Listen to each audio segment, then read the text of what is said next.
Olá, sou Tatiana Guirado, psicóloga, e hoje vamos conversar um pouquinho sobre o autismo. Vamos ter uma visão geral do que seria esse transtorno. Vamos juntos?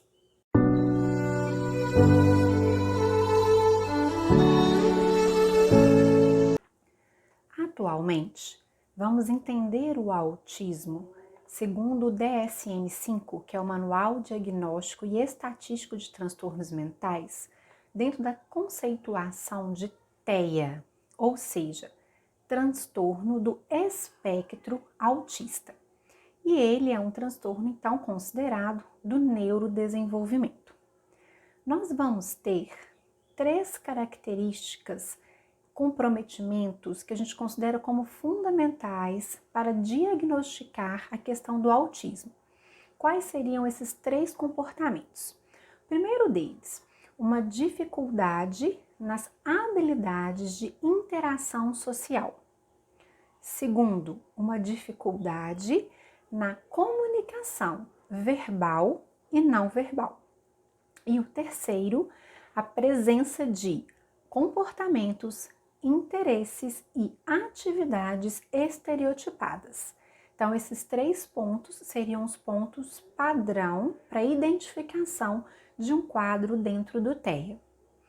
O que vai diferenciar, por que a gente considera, o autismo dentro de um espectro, ou seja, existe uma gama de variedades de conceituações para poder classificar. Porque o que vai nos diferenciar vai ser a intensidade e o comprometimento que o sujeito tem diante daqueles sintomas. Então, cada pessoa ela vai ter uma manifestação de intensidade diferente que vai trazer um comprometimento, então, particular diante da vida daquela pessoa. E isso é que vai trazer, então, as variações do que a gente considera dos graus do autismo. Vamos entender, então, que nós podemos dividir o grupo de autista, a princípio, em 2 grupos. Um, que a gente tem uma preservação do desenvolvimento cognitivo, ou seja, da capacidade intelectual, de aprendizagem, ela é preservada. Dentro desse grupo, nós vamos ter, por exemplo, o Asperger.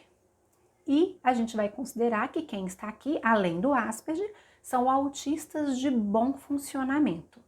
No outro grupo, nós vamos ter então aqueles indivíduos que apresentam um retardo mental, ou seja, suas capacidades intelectuais, elas são afetadas. E esse grupo nós vamos chamar então de autistas de baixo funcionamento.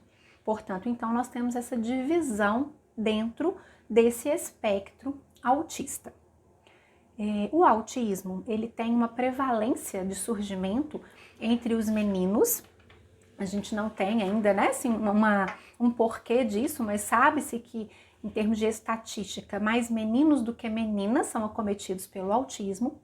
E em relação à causa, muito se estudou, não nada definido, mas o que hoje já se tem é que 90% da possibilidade da pessoa ter o autismo é em função de uma herança genética, e dentro dessa genética a gente vai entender que existe uma falha nas sinapses. O que é isso? Uma falha na comunicação das informações entre um neurônio e outro. Então, 90% seria responsável dessa questão genética. E apenas 10% é que vai ter como responsabilidade os fatores ambientais, relação entre as pessoas, que podem estar contribuindo pela causa do autismo. Sintomas mais identificados, mais percebidos do autismo seriam a interação social, então, deficiente, o isolamento em graus variados. Por quê? Porque vai depender lá daquilo que eu falei com vocês, se é um autista de bom funcionamento ou de baixo funcionamento.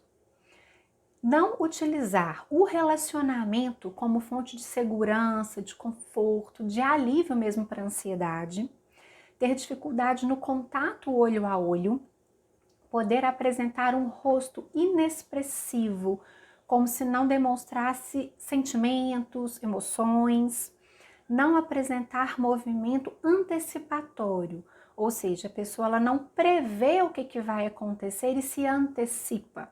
Então, teria essa dificuldade. Dificuldade em criar vínculos de amizade. Às vezes, podem agir como se fossem surdos, não buscar a aprovação do adulto e existe um déficit na compreensão da linguagem falada. Então, todas essas características, elas podem ser percebidas dentro do autismo, claro, lembrando que existe aquela variação de intensidade, caso a caso. Existe tratamento? Existe. Cura? Não. E o que se busca dentro do tratamento quando a gente fala da questão do autismo? A gente está buscando a diminuição dos sintomas, tanto comportamentais, né? Quanto o auxílio, a ajuda no desenvolvimento das funções que aquele indivíduo tem atrasadas ou inexistentes, porque às vezes pode ser que ele não conseguiu desenvolver alguma habilidade. Então, melhorar aquilo que está difícil ou ajudá-lo a desenvolver alguma habilidade inexistente, tanto dentro da área da linguagem, quanto dentro da área das habilidades dele, sociais, de autonomia.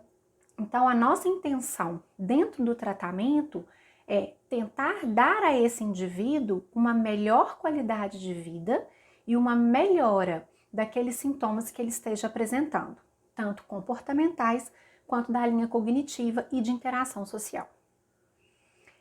O autismo é um assunto complexo, deixei aqui para vocês mesmo só uma visão geral do que a gente pode começar a pensar sobre. Qualquer dúvida eu estou à disposição, né? E espero ter contribuído de alguma forma. Uma boa semana a todos, até semana que vem, um grande abraço.